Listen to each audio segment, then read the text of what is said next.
खट्टा खाने वाली चुड़ैल। रात को अचानक राधिका मौसी को किचन से कुछ गिरने की आवाज आई। उन्होंने बाहर निकल के देखा तो किचन में उन्हें कोई सफेद साड़ी में दिखा। वो चीख पड़ी, हे भगवान, आलतू जलालतू आई बला को टालतू, आलतू जलालतू आई बला को टालतू। राधिका मौसी को चीखते सुनकर श्रवण बाहर आता है भागते हुए। अरे माँ, क्या हुआ? क्या देख लिया? दादी माँ आ गई क्या सपने में? अरे बेटा, रसोड़े में देख तो कौन है?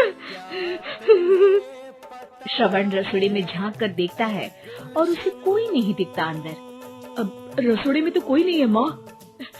कोई सफेद साड़ी में नहीं है क्या? नहीं माँ, कोई भी नहीं है। चिल्लम चिल्ली की आवाज सुनकर काजल भी वहाँ आ जाती है। अब क्या हो गया माँ जी? अरे बेटा, रसोड़े में एक चुड़ैल थी सफेद साड़ी में। अरे क्या कर रही थी वो अंदर?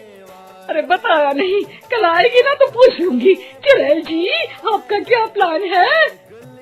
माँ जी, रात बहुत हो गई है, आपने कोई बुरा सपना देखा होगा, चलिए सो जाइए। राधिका मौसी सोने तो चली जाती है पर उनको रात भर नींद ही नहीं आती।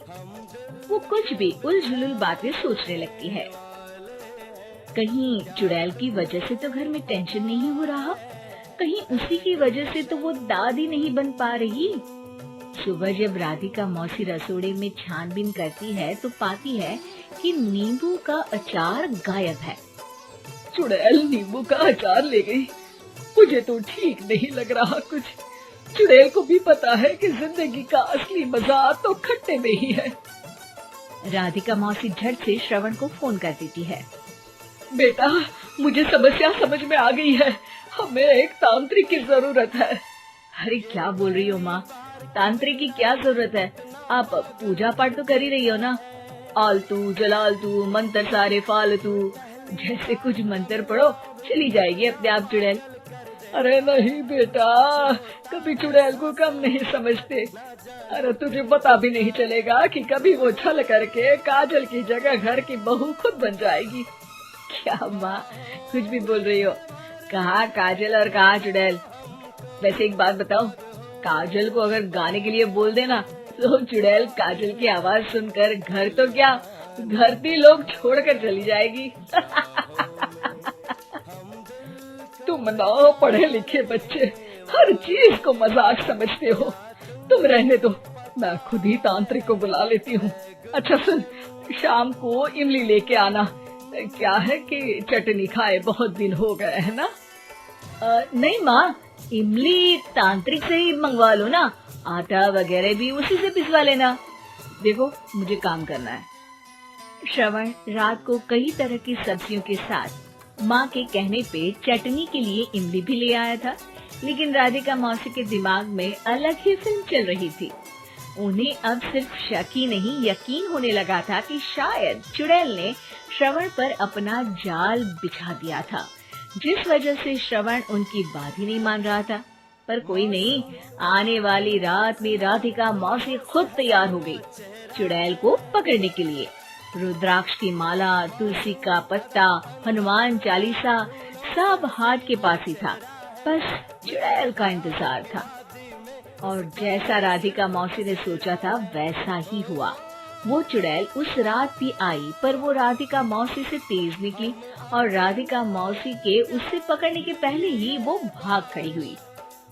जरूर बहू पे साया है उस चुड़ैल का, तभी तो श्रवण के कमरे में गई है। और अगली सुबह राधिका मौसी पिछली रात हुए हमले में किन चीजों का नुकसान हुआ उसका हिसाब लगा रही थी।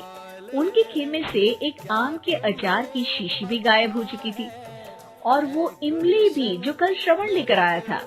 राधिका मौसी इस बारे में सोच ही रही थी कि श्रवण जल्दी से रसोड़े में आकर दवाइयों की पोटली ढूंढने लगता है। अरे बेटा, क्या हो गया? अब माँ, वो काजल की तबीयत खराब है, बहुत घबराहट हो रही है उसे। हे भगवान, मैंने पहले ही कहा था कि तांत्रिक को बुला लेते हैं, पर नहीं। अब देखो, उस चुड़ैल ने काजल को अपने वश में करना शुरू भी कर दिया है। हालांकि श्रवण भूतों में विश्वास नहीं करता था, पर अब वो भी डर जाता है और राजी हो जाता है एक तांत्रिक को बुलाने के लिए। कुछ ही घंटों में तांत्रिक आ जाते हैं और राधिका मौसी तांत्रिक जी को सब बता देती हैं। घोर संकट, घनघोर संकट, चुड़ैल को मारू जोर चाकट, ओम भट स्वाहा खटखा के आहा। अरे ये क्या मंत्र है? मेरे खुद के ओरिजिनल मंत्र है, कल रात को ही लिखे हैं, अच्छे लगे तो दाद चाहूंगा। एक और मंत्र सुनो, अर्ज किया है आब्राकडाब्रा, दिल्ली बम्बई आगरा, चंदा मामा सोवरले सुरन मामू जारा। ये मंत्र है? अरे कोई चालीसा वालीसा पढ़ो ना। वक्त कम है, 40 नहीं पड़ेंगे, 20-25 में काम चलाना पड़ेगा। अलग निरंजन जाके लंदन, मुफ्त का मंजान घिस मेरे नंदन। अरे जल्दी करो तांत्रिक जी, जल्दी करो। तांत्रिक अपने उल झलूल मंत्र पढ़ने लगता है। श्रवण को तांत्रिक पे शक होता है। वो अपने एक डॉक्टर दोस्त को कॉल कर देता है ताकि कोई अनहोनी हो तो इमरजेंसी में चीजें मैनेज हो जाए।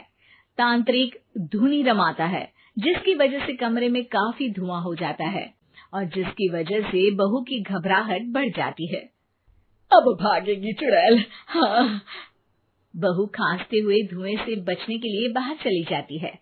अरे भाग रही है, भाग रही है। पीछे पीछे श्रवण भी जाता है। बहू एक सोफे पर बैठ जाती है।